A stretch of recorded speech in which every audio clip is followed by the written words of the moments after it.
Arkadaşlar, kanalımıza hoş geldiniz. Bugün sizlerle yapımı çok kolay ve çok tatlı bir modelin yapım aşamalarını paylaşacağım. Modelimizi ister bebe battaniyelerinde, ister bebe süveter, hırka olur, yelek olur.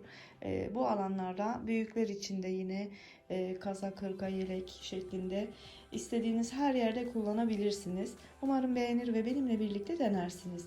Şimdi zaman kaybetmeden hemen yapım aşamalarına başlayacağım. Bu iki güzel rengi kullanacağım. Krem ve şeker pembesi kullanacağım arkadaşlar. Tığ işi bir model olacak. Tığım da bu şekilde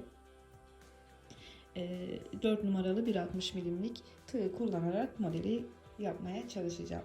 Şimdi zaman kaybetmeden hemen yapım aşamalarına başlayalım. Önce pembe ipimle zincir çekerek başlayacağım arkadaşlar.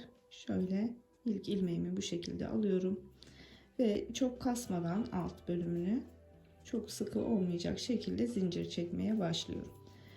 Ben anlatım için küçük bir parçada göstereceğim modeli. Daha sonra büyük parçayı kamera arkasında hazırlayıp sizlerle paylaşacağım. Bu şekilde bir miktar daha zincir çekeceğim. Siz kullandığınız yere göre zincir sayısını kendiniz ayarlayabilirsiniz. Ben biraz daha zincir çekip hemen geliyorum. Evet, toplamda 24 tane zincir çektim arkadaşlar. Zincirinizi de 3 ve katları şeklinde çekerseniz modeliniz tam denk gelir. Şimdi 24 zincirden sonra şöyle parmağımı koyuyorum. Sonrasında 1, 2, 3 ve 4 tane daha zincir çekip 4 zincir geri gelip buraya ilk trabzanımı oluşturuyorum. Hemen yandaki zincire geçiyorum. Yine bir ikili trabzan, sonrakine geçiyorum. Yine bir ikili trabzan. Hiç ilmek atlamadan sıra sonuna kadar ikili trabzanlarımı yaparak ilerleyeceğim ve bu sırayı tamamlamış olacağım arkadaşlar. Bu şekilde.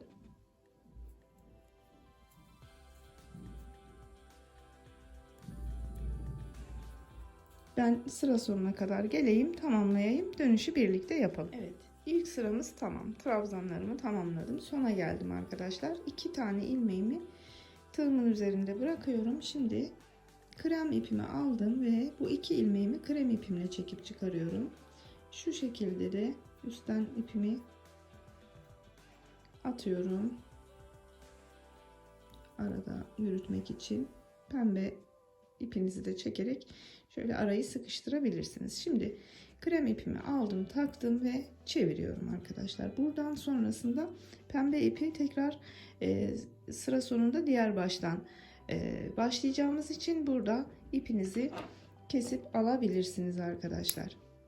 Modelin tek, yani zorla değil, aslında tek zorluğu her sıra başında ip değiştirmeniz gerekecek. Şimdi burada geri döndükten sonra şöyle bakın, buradan ilmeğimi geçirerek buraya bir sık iğne yapıyorum. Sonrasında 1, 2 zincir çekiyorum. 1, 2 ve 3 tane trabzanı atlayıp şöyle geçirip bir sık iğne yapıyorum. 1, 2 zincir çekiyorum. 1, 2 ve 3 trabzan atlıyorum. 3 ve 4. trabzanımın arasından yine ilmek çıkarıp sık iğne yapıyorum. 2 tane zincir, 1, 2 ve 3 trabzan atlıyorum. 3 ve 4.'nün arasından bakın bu şekilde 1, 2 zincir tekrarında 1, 2, 3 trabzan, 3 ve 4.'nün arasına sık iğne, 2 zincir, 3 ve 4. trabzanımızın arasına sık iğne. Bu sırada bu şekilde gidecek. 1, 2, 3 atlıyoruz. 3 ve 4.'nün arasına sık iğne. 1, 2, 1, 2, 3 tane atlayıp buraya bir sık iğne. Şimdi sonda 1, 2 tane zincir çekip şöyle 2 kat batarsanız daha iyi olur. Evet. Buraya da bir sık iğne yapıyoruz. Hatta şöyle 2 ilmeğimiz kalsın arkadaşlar. Burada az önce dediğim gibi yine ipimizi değiştireceğiz. Pembe ipimizi de çıkaralım. 2 ilmeğimizi şöyle Üstten de aşıralım. İpimiz arada kalsın. Herhangi bir açılma riski olmasın.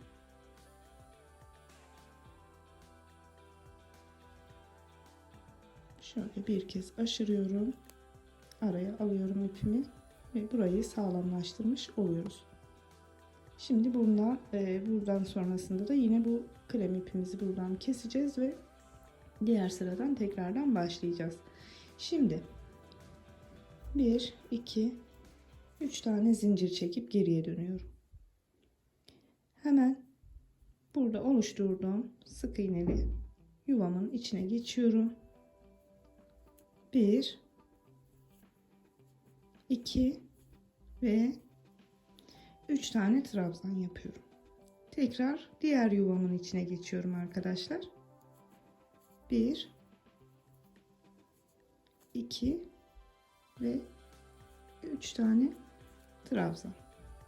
Sonraki yuvaya geçiyorum. 1 2 ve 3 trabzan. Yuvalarımızın içini, krem yuvalarımızın içini bu sırada trabzanlarla dolduruyoruz. 2 ve 3.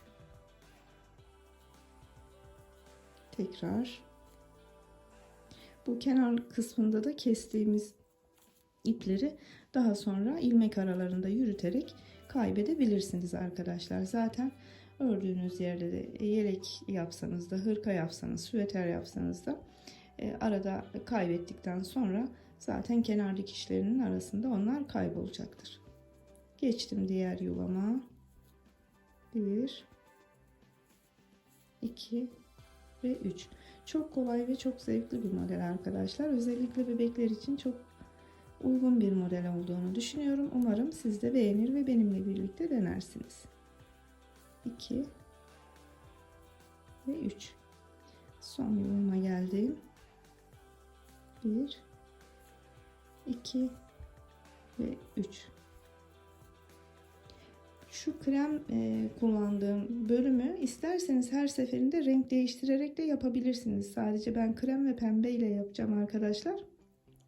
Pembe yeri sabit tutup krem bölümünü her sırada, her aşamada farklı bir renk kullanarak rengarenkte bir örgü ortaya çıkarabilirsiniz. Atıyorum pembe yeri beyazla yaparsınız ya da bu tonda bir kremle yaparsınız. Ara geçiş model koyduğumuz yerleri de istediğiniz renklerle rengarenk bir görüntü ortaya çıkarabilirsiniz. Şimdi son 3. trabzanımı yaptıktan sonra şuradaki krem sık iğnemin içine batıyorum ve buraya da bir son trabzan yapıyorum. Bitiş yerini hep trabzan yaparak bitiriyoruz.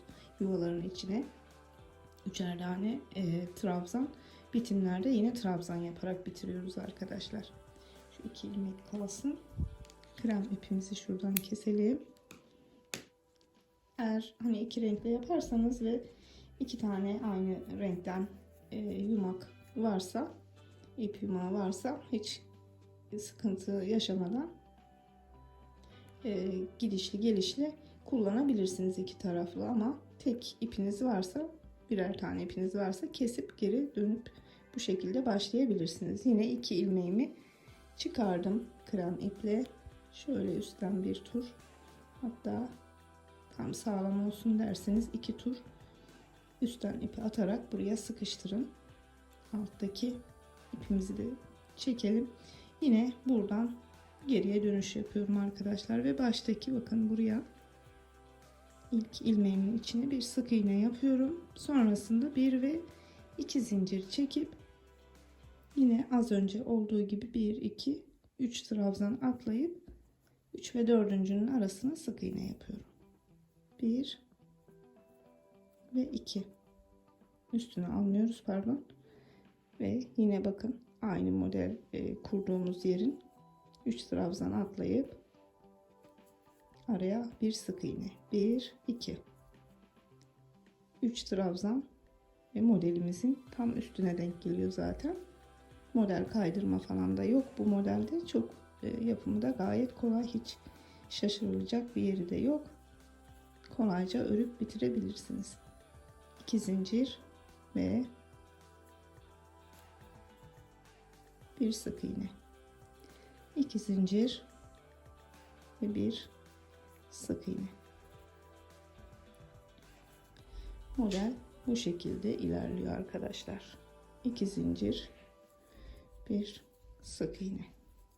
2 zincir, sona gelip burada zincirimin tepesine batıyorum ve burayı da sık iğne ile bitirmiş oluyorum.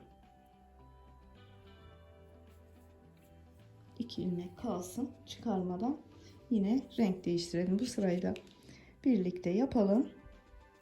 Model hakkında bir fikriniz oluşsun. Sonrasında ben büyük parçayı örüp sizlerle paylaşacağım. Pembeye geçiyoruz yine tekrardan.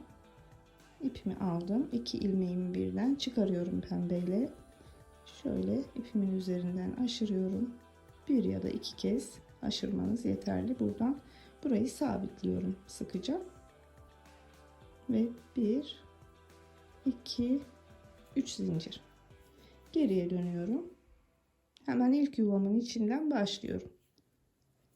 1, 2 ve 3 trabzan. Sonraki yuvaya atlıyorum. 1, 2 ve 3 trabzan. Sonraki yuvaya geçiyorum. 3 trabzanı da buraya. Model bu şekilde arkadaşlar.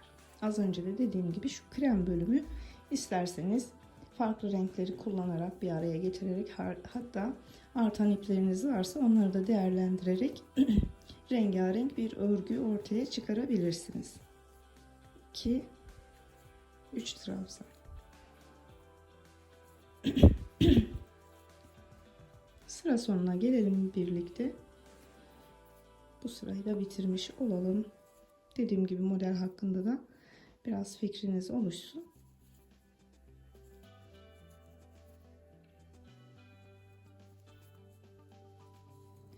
İki, 3. Her yuvamızın içine 3'er tane trabzan yaparak devam ediyoruz.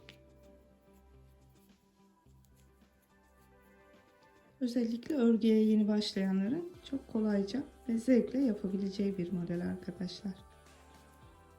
Son yuvama geçtim. 1, 2 ve 3 trabzan. Son krem sık iğnenin içine buradan bir trabzan. Pardon, şöyle alttan 2 ilmekten alayım. Bu şekilde bitirip yine sonrasında krem ipe ya da renkli yapacaksanız farklı bir renge geçiş yaparak devam edeceksiniz. Bu görüntüsü bu şekilde oluşacak arkadaşlar. Ben bunu biraz kamera arkasında büyüteceğim ve tekrar sizlerle birlikte olacağım. Arkadaşlar modelimiz biraz bu da büyük hali bu şekilde ilerliyor. Başta da yaparken de dediğim gibi aralarda isterseniz tek renk yerine model bölümünde rengarenk de yapabilirsiniz. Kenar kısmındaki ipleri de bu şekilde kenar ilmeklerin arasından yürüterek kaybettim.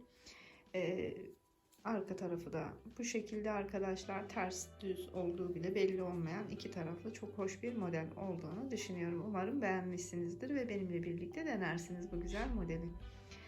Bugünlük de bu kadar diyelim. Beni izlediniz, bana zaman ayırdınız. Hepinize çok teşekkür ediyorum. Bir sonraki videomuzda tekrar görüşünceye kadar şimdilik sağlıcakla kalın, hoşça kalın, kendinize çok iyi bakın.